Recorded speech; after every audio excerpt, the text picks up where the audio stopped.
누군가에게 드림카가 무엇이냐고 물어본다면 대부분 화려하거나 빠른 소위 말해 스포츠카를 뽑습니다. 물론 저 또한 클래식함과 강력함을 동시에 가지고 있는 머스탱이나 아우토반에 내려가서 한계를 맛보고 싶게 만드는 GTR을 떠올리기도 하는데요. 하지만 이와 다르게 다른 카테고리에서 자동차의 매력을 느끼시는 분들도 있습니다. 가령 F150 같은 픽업 트럭을 꿈꾸는 사람도 있으며 더 나아가 아메리칸 트럭을 드림카로 품고 계시는 분들도 계시죠. 저희 어머니만 해도 은퇴하시고 시골로 내려가시더니 화려하고 고급스러운 세단보다는 크고 힘센 픽업 트럭 한 대 갖고 싶다고 노래를 부르시거든요. 서론이 조금 길었는데 오늘은 구독자분들의 댓글 중에 트럭의 변속기는 12단, 16단 이렇게 많던데 대체 어떻게 변속하는 건가요? 미국에서는 트럭도 앞부분이 승용차처럼 보닛이 있던데 왜 우리나라에서는 앞이 직각인 트럭들만 있는 건가요? 라는 질문이 있어서 트럭의 역사부터 시작해서 하나씩 궁금증을 풀어드려 볼까 합니다.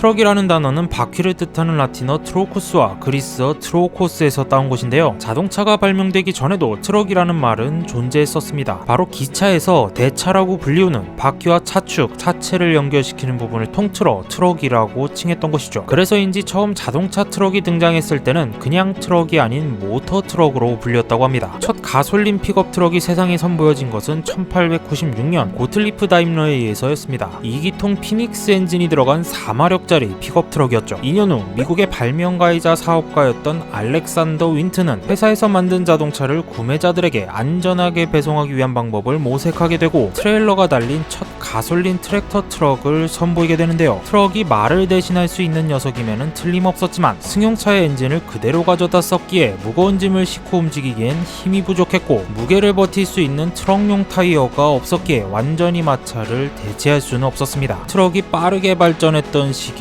역시나 전쟁을 겪으면서였는데요. 더 많은 물자 보급과 병력의 이동을 위해서 트럭은 전략적으로 필요했던 것이죠. 사실 픽업 트럭이라는 단어는 포드의 1톤 트럭인 모델 TT 때문에 생겨났습니다. 중대형 트럭에 비해 적재함이 낮아 물건을 쉽게 싣고 내릴 수 있어서 픽업이란 단어가 붙은 것이었죠. 이를 시작으로 1948년부터 F 시리즈를 만들기 시작하며 미국을 대표하는 픽업 트럭 중 하나로 자리 잡은 것이기도 하고요. 트럭의 역사에서 빠지면 안 되는 녀석 중 하나가 바로 디젤 엔진의 탑재인데요. 더 많은 짐을 싣기 위해서는 트럭의 크기와 파워를 늘려야 하는데 가솔린 엔진의 경우 실린더의 크기를 키우는 데는 한계가 있기에 다른 대안이 필요했고 1923년 벤츠는 세계 최초로 디젤 엔진을 장착한 트럭을 선보이게 됩니다. 5톤 트럭에 4기통 디젤 엔진을 넣어 45마력의 성능을 가진 녀석이었죠. 디젤 엔진이 상용화될 수 있었던 것은 1924년 만에서 연료 직분사 시스템을 개발하면서부터였습니다. 연료를 아끼면서도 큰 힘을 낼 수 있었기에 유럽을 시작으로 미국 시장까지 확대되었었는데요. 트럭 운전이 어려워지기 시작한 것은 이때부터였습니다. 무겁고 큰 짐을 싣고 다닐 수 있도록 엔진의 출력을 높이면서 동시에 다양한 주행 조건 속에서 효율성을 높이기 위해서는 변속기도 다단화돼야 했거든요. 보통 우리가 생각하는 H시프터는 몇몇 차종을 제외하고 대부분 전진 6단을 넘기지 않습니다. 단수가 많아지면 변속기의 부피가 커지기도 하며 자주 변속을 해야 한다면 그만큼 운전 난이도와 피로도도 상승하기 때문이죠. 하지만 대형 트럭은 승용과는 다르게 변속기가 커지더라도 공간의 확보가 가능하며 운전의 피로도와 난이도는 높아지지만 차량의 특성상 어쩔 수 없이 높은 단수를 때려박아야 했기에 두세 개의 변속 레버를 서커스 수준으로 번갈아가며 사용하는 차들도 있었으며 현대에 들어와서는 이튼제 18단 수동 변속기처럼 레인지와 스플리터 스위치를 기어봉에 달거나 ZF제 16단 변속기처럼 중립 상태에서 좌우로 레버를 쳐서 레인지 변환을 시키는 등 결론적으로는 H시프터의 각 자리에 여러 단을 넣고 다양한 방법으로 변속하도록 만들어놨습니다. 앨리슨제 전자동 변속기처럼 자동 변속기의 발전으로 인해 조금씩 자동 변속기를 사용하는 트럭커들이 늘고는 있지만 여전히 가격적인 부분이나 자동 변속기를 믿지 못해 수동 변속기를 고집하는 트럭커들도 있다고 하네요. 연비 부분의 개선과 출력의 증가로 장거리 주행이 가능하게 되면서 트럭의 형태 또한 나라별 환경에 맞도록 바뀌어가기 시작합니다. 국내에서 자주 보이는 트럭들이나 유럽 국가들의 트럭을 보면 대부분 앞이 직각인 캡오버 타입의 녀석들을 볼 수 있으며 미국이나 호주에서는 앞에 보닛이 툭 튀어나와 있는 컨벤셔널 타입이 대부분 차지하고 있는 것을 볼 수 있는데요. 국내에도 보닛형 트럭이 들어온 적이 있다고 하지만 실물로 처음 보게 된 것은 운전병 복무 시절 수송대에서 봤던 60 트럭이었습니다. 군대 특성상 포장도로보다는 비포장도로를 다니는 일이 많았고 좁은 산을 타야 하는 일도 잦았기에 누구든 막론하고 60 트럭에 배차받는 것을 꺼려했었는데요. 일단 보닛형 트럭의 특성상 앞이 길기 때문에 회전 반경이 커서 자칫 도랑에 빠지거나 좁은 진입로를 들어갈 들어가기 위해 몇 번이나 칼질을 해야 하기 때문이었죠. 국내에서 보닛형 트럭을 볼 수 없는 가장 큰 이유가 바로 앞서 얘기했던 도로 환경입니다. 공장이나 창고들의 부지 입지가 좋지 않은 경우가 많다 보니 캐보버 타입도 회전 반경 줄여보겠다고 가변축도 뒤축에 설치하는 마당에 보닛형 트럭을 끌고 다닐 생각은 애초에 하지 않는 것이죠. 또 하나 유럽도 그렇고 국내도 그렇고 차량 길이에 제한이 있습니다. 국내에서는 단독으로 길이가 13m를 넘을 수 없으며 높이는 4m를 폭은 2.5m를 넘을 수 없는데요. 앞에 보닛이 위치하게 되면 그만큼 적재 공간이 좁아지기 때문에 더욱더 선호하지 않게 되는 것입니다. 단적인 예로 2000년도에 현대가 내놨던 리베로만 봐도 포터나 봉고보다 고급형 개념이었지만 적재 공간은 더 작으면서 비싸기만 하다는 평가 속에 단종됐거든요. 그렇다면 미국이나 호주에서는 왜 보닛형 트럭들이 주로 보이는 걸까요? 우선 미국은 트레일러 길이에만 제한을 둘 뿐 트랙터의 길이 제한이 없습니다. 한마디로 보닛이 튀어나온 만큼 적재 공간을 더 늘리면 되기 때문에 적재 공간의 제약이 없는 것이죠. 회전 반경의 제약 또한 넓은 도로를 가지고 있는 미국의 특성상 큰 문제가 되지는 않죠. 심지어 호주는 트레일러의 길이 제한도 없기 때문에 트레일러를 줄줄이 달고 달리는 로드 트레인이라는 진귀한 풍경을 볼 수 있기도 합니다. 보닛형의 가장 큰 장점은 보닛 안에 엔진이 있다 보니 실내 공간을 크게 뽑아낼 수 있어 장시간 운전하는 트러커들이 하룻밤을 묵을 수 있을 정도의 편의시설을 갖출 수 있다는 점인데요. 상용차 제조사인 프레이트라이너나 캐너스, 옵티머스 프라임을 낳은 피터빌터의 장거리 수송용 플래그십 트랙터들의 실내를 보면 과장 조금 보태서 작은 집을 하나 옮겨놓은 듯한 느낌을 주기도 합니다. 또한 장거리 운전이 많은 만큼 정비소까지 거리가 너무 멀어 갈 수 없는 상황이 발생하게 되는데 이때 본인만 열면 일반적인 승용차와 비슷한 구조를 가지기 때문에 자가 정비에 있어서 용이하기도 합니다. 캡오버 타입은 엔진오일 하나 교환하기 위해서도 캡을 들어 올려야 하거든요. 보닛형의 마지막 장점은 바로 안전성입니다. 캡오버 타입은 전면 충돌 시 운전석으로 바로 덮쳐 들어오지만 보닛형 같은 경우 앞부분이 1차적으로 방어선 역할을 해주거든요. 이런 안전성 관련하여 2024년부터는 3.5톤 이하 소형 화물차, 그러니까 지금 봉고나 포터의 충돌 시험이 강화됨을 알렸는데요. 캡오버 형식을 사용하는 봉고나 포터는 국제 기준을 만족하지 못하기에 예전의 리베로처럼 세미 보닛형으로 전면 변경될 것이라는 말도 있다고 합니다. 요약하자면 트럭의 기어가 많은데도 H시프터를 이용한 수동 변속이 가능한 것은 레인지 스플리터 스위치를 사용해 조작할 수 있게 만들었기 때문이며, 국내에서는 보닛형 트럭이나 버스를 볼 수 없는 이유는 도로가 좁고 골목이 많은 환경 때문에 운전의 난이도가 급격하게 올라가기 때문입니다. 반대로 미국 같은 경우는 도로도 넓고 트랙터의 길이 제한도 없기 때문에 사고 시 비교적 안전하고 실내 공간도 넓으며 정비도 용이한 보닛형을 더 선호하는 것이죠. 어떠셨나요? 트럭에 대한 의문들이 조금은